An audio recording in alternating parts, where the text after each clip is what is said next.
Yo, yo, yo, what's up, y'all? What's up, y'all? My name is Jeff Wadley, and welcome to another episode of Out Here LB.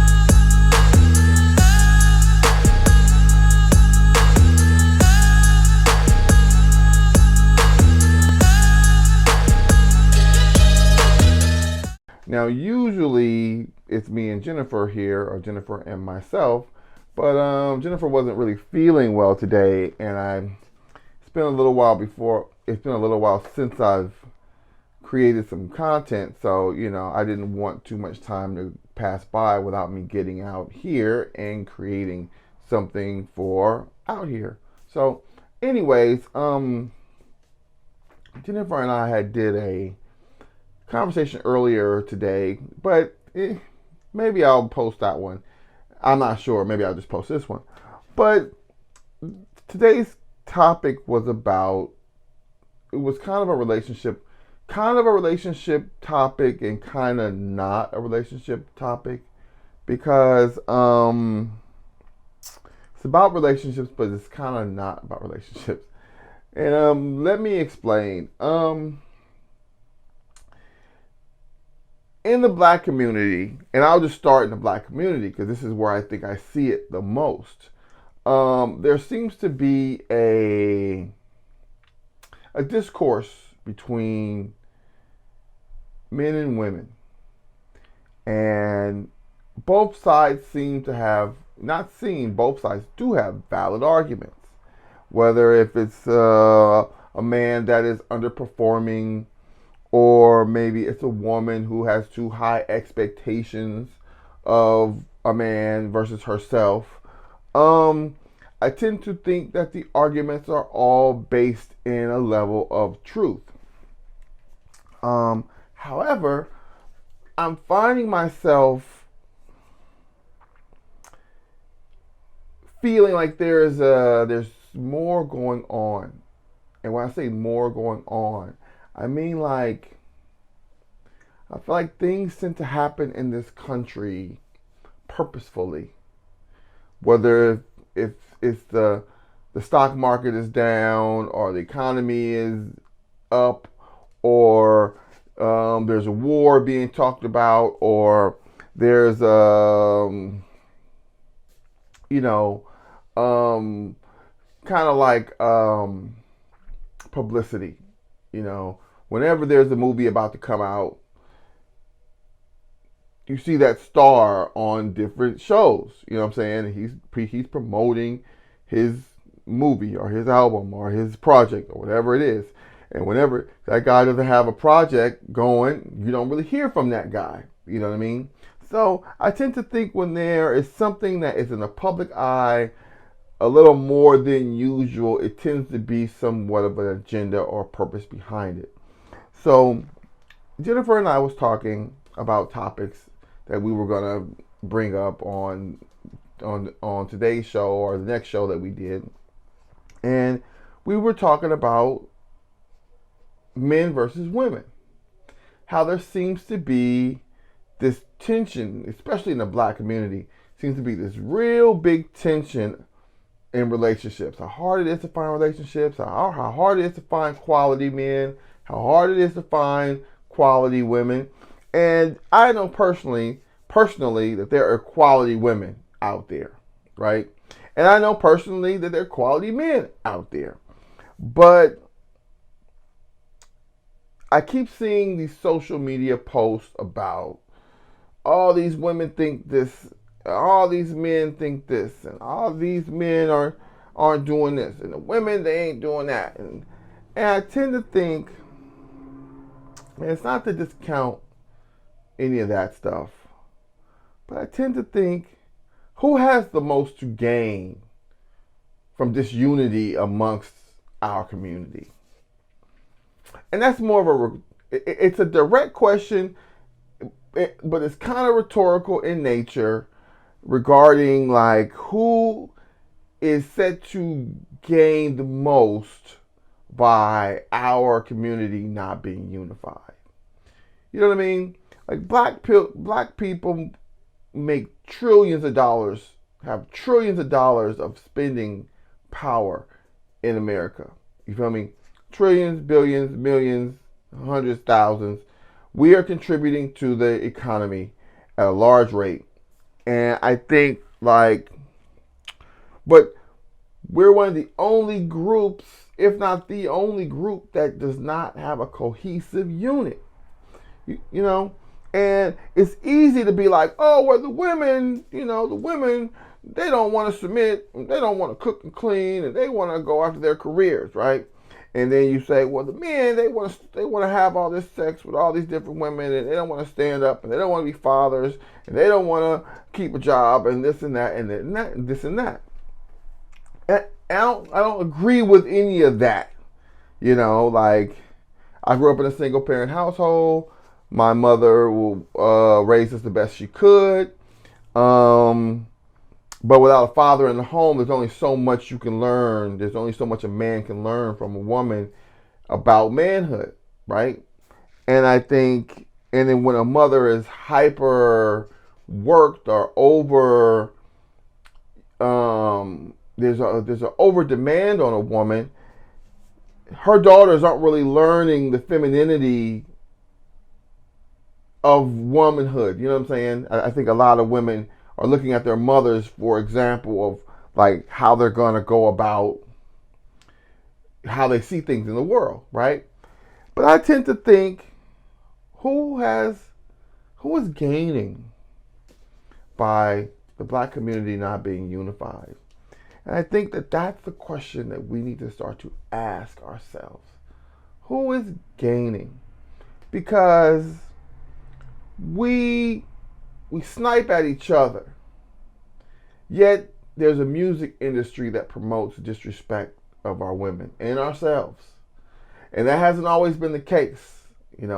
Back when hip hop first started, when R&B was ruling things, I can go back to all these songs that were about love. Woman, I need you. Woman, I want you. Woman, don't leave me. Man, I want you. Man, I need you. Man, I do anything for you. I love you. Right? That was a lot of our music. Love music. I mean, if you just go back to the 80s and the beginning of the 90s, you'll find a lot of our music is love music. Soulful love, just woman, sexual in nature or not. It's love based. Then you go into this, skip a couple of years into this hip hop movement. Now the hip hop movement at first was positive. You know what I mean? Oh, stay in school, don't be an idiot, stay off drugs. You know what I mean? Go to college, make your mother proud, that sort of thing. And there seems to be a shift in the music. Now, there's different aspects of this conversation, but I'm starting with the music.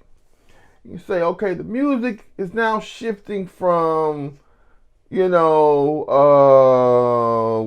hanging out and we partying, we having a good time. Respect yourself, knowledge of self,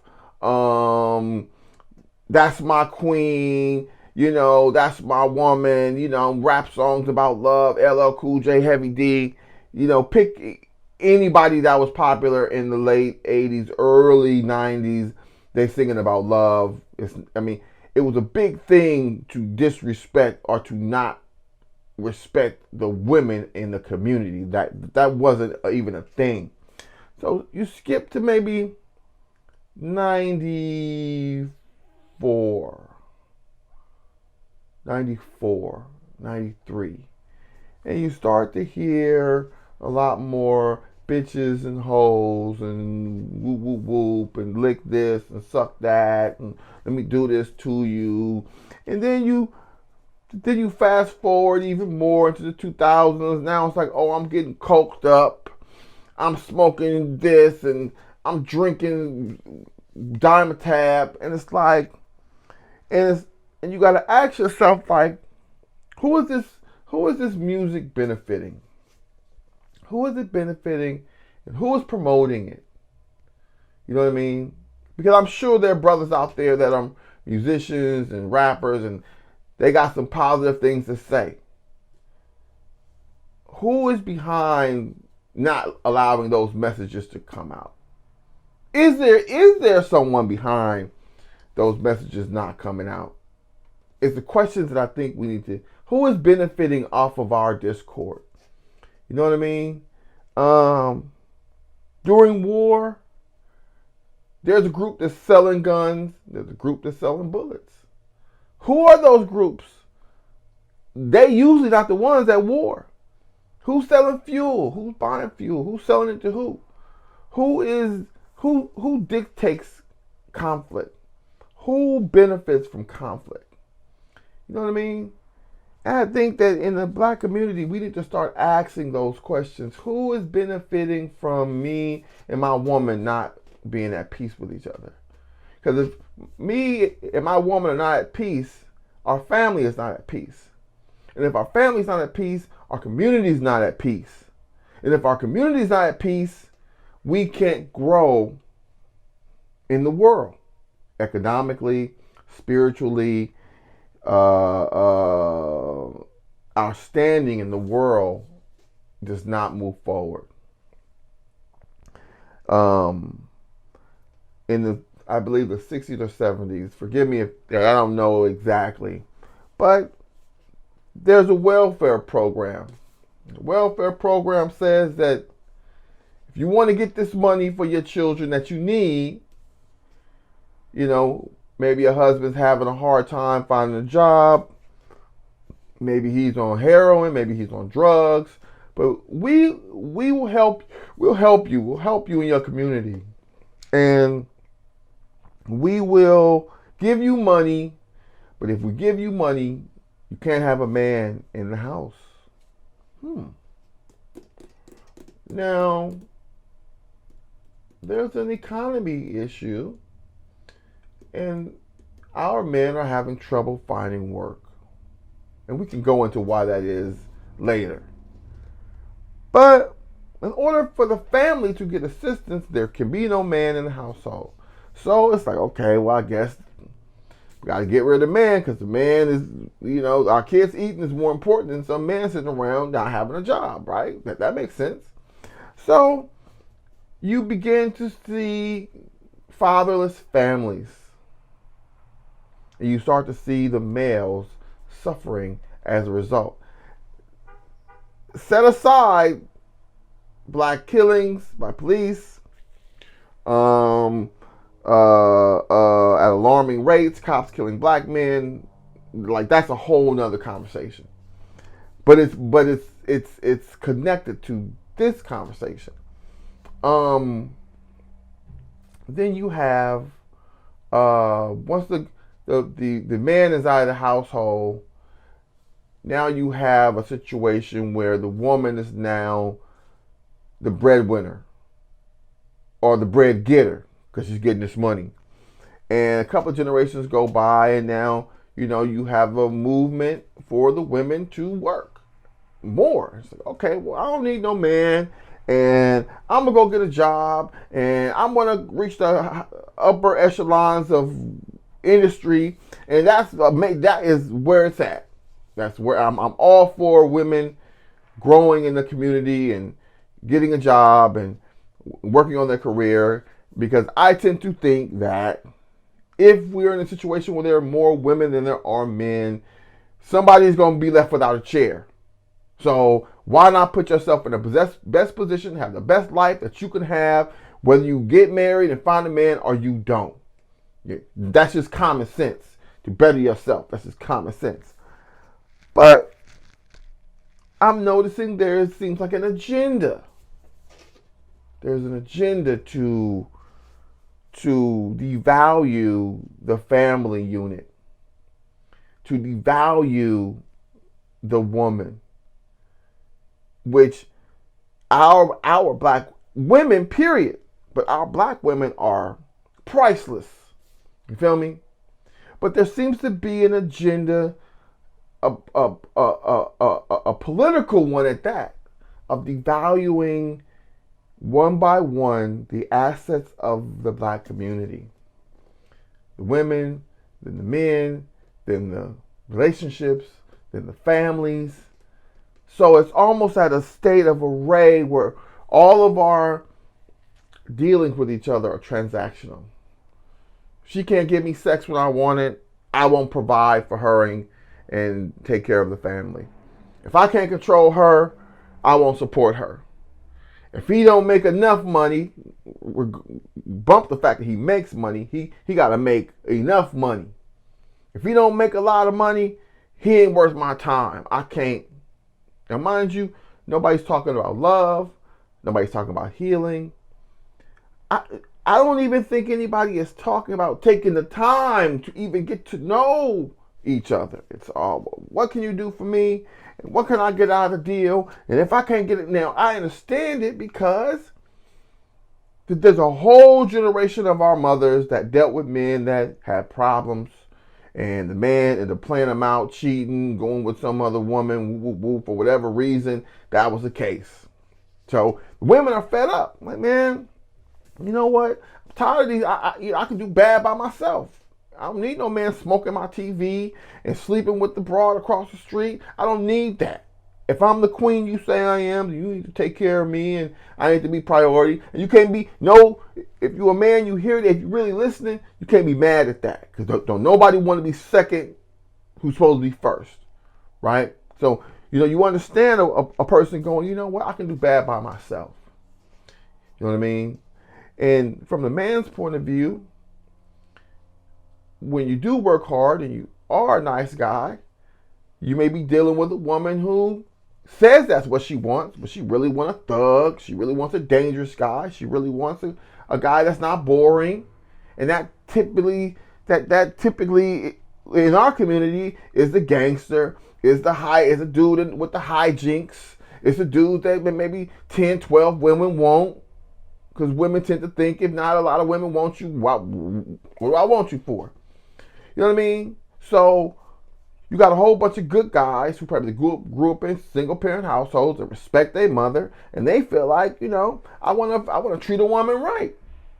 But, I'm going to work, I'm supplying money, I'm supplying a house. I may even be cool enough to take care of her kids by another dude. You know what I'm saying? She got a problem with cooking. She got a problem with cleaning. She got a problem with maintaining the household. So there's no unity. There's no, and not to even mention the religion and spirituality. There's no religious or spirituality cohesiveness in the family. You know what I'm saying? And my question is, why is that? Now this is not a situation where I'm about to give you the answer, even though I know the answer. But it is a situation where we, as a community and as individuals, need to ask the question. Instead of bumping our heads and keep bumping our heads. Hold on, wait. Why is this so difficult? Because all men ain't the same and all women ain't the same, and you can't say, well, the women, they don't listen. Because that's not the answer. And the men just need to not be so toxic masculinity and just do what we say and value us. And that ain't the answer either. The answer is more insidious than that. The answer is every time you turn on the TV, every time you turn on your radio, every time you turn on and get a dose of what you think the American dream is supposed. The problem is laced in the American dream. You know what I'm saying? And the American dream often does not include the cohesiveness that the black American family and community needs. Chinese come, they have a community, they got an embassy. Middle Easterners come. In fact, what the point is, when people come here from different communities, they have a support system. And they're able to form a little Ethiopia or they'll form a Chinatown, or a town where all the Japanese stay at. And they got a library, and they got a temple and a center, and that is not by coincidence. And we need to start asking in a very smart and intelligent and in an over emotional way. Why is that? Because us as individuals, we're smart. You know, we can make deals and we can buy a lot more people now, or talk about investing and buying real estate, and partnering up and flipping and generational wealth. But it ain't gonna be no generational wealth if a man and a woman can't get along. You feel me? It's just gonna be a lot of it's gonna be a lot of capital gains tax. It's gonna be a lot of just stuff that people can't get along, so ain't nothing passed down, so the government is taking it. And that's another conversation. So who benefits from us not getting along? Because I think once we start to figure that out, we will be able to move forward.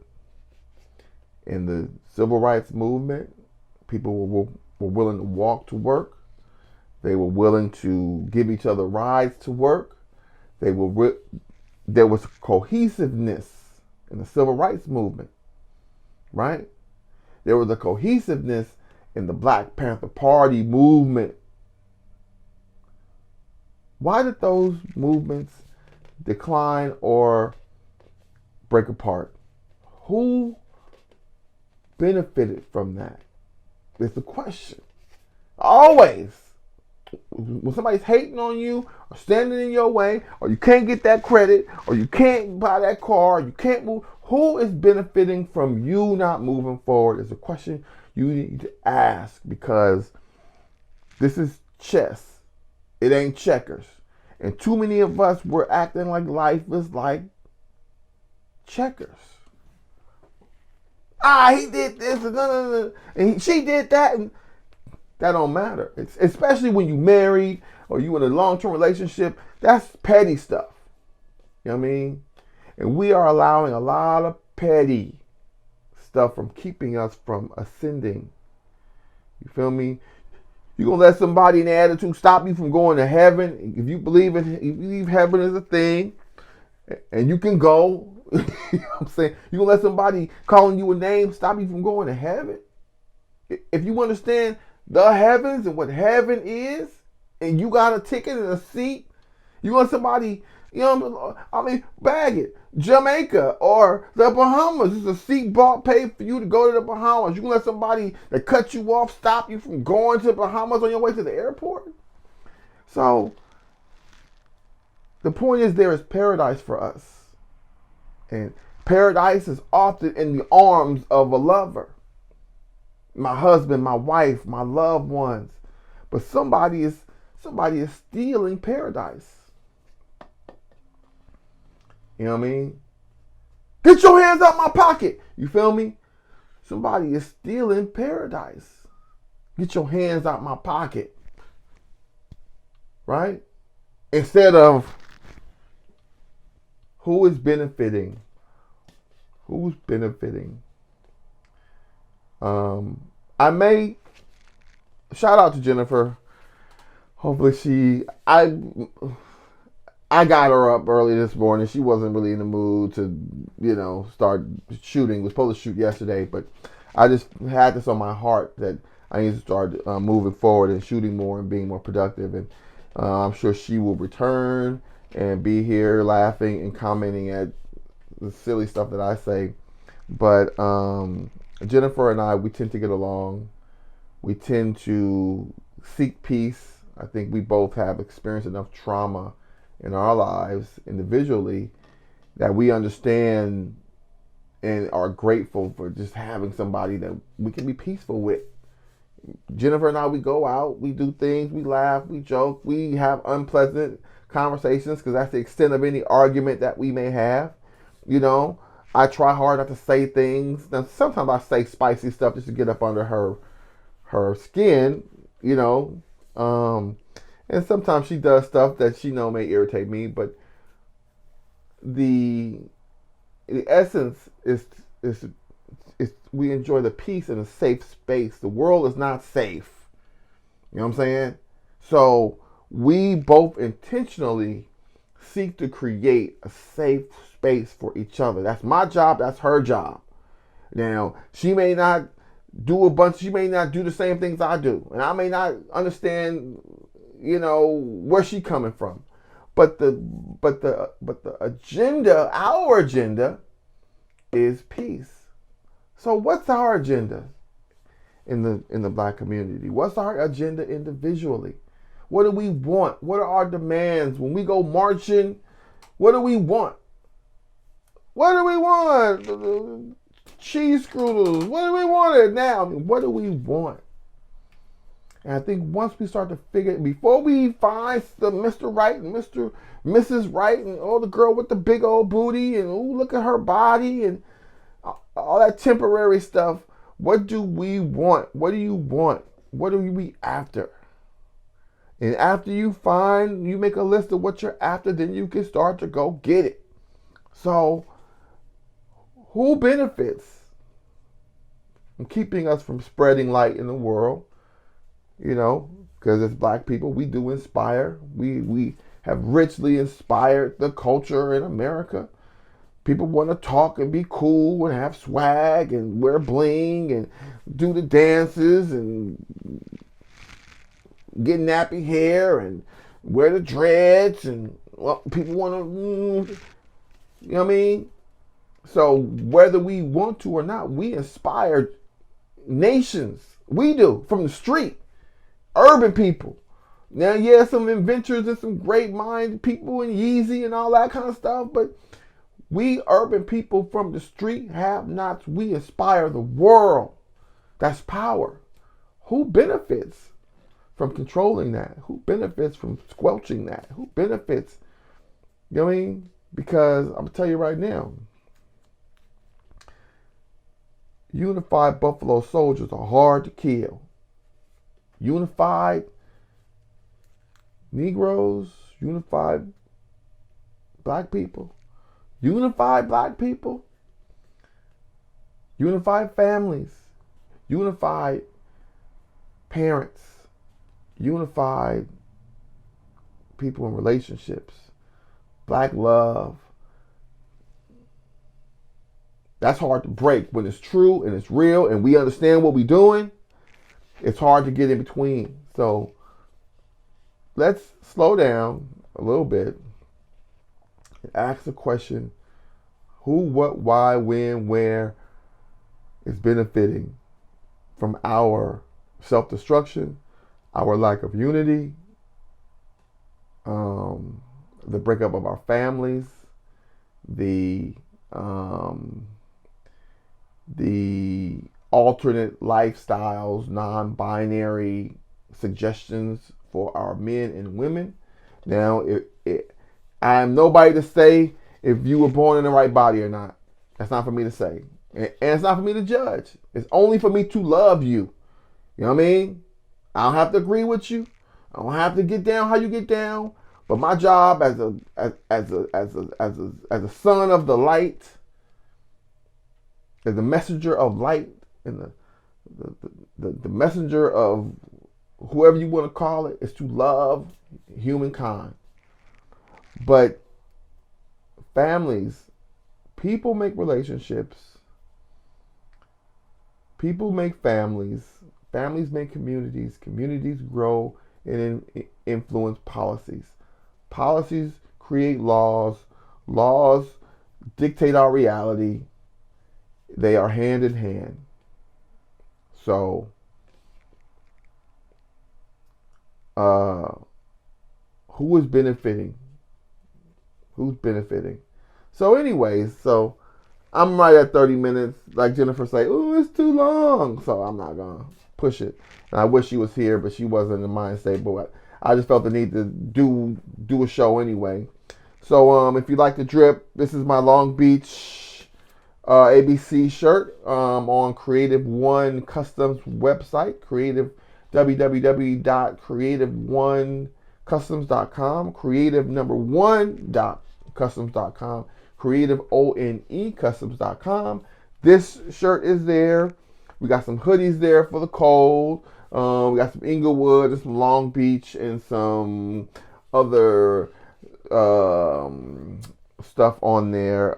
If you order, when you order, allow a couple of weeks for delivery. I do have what do you call it?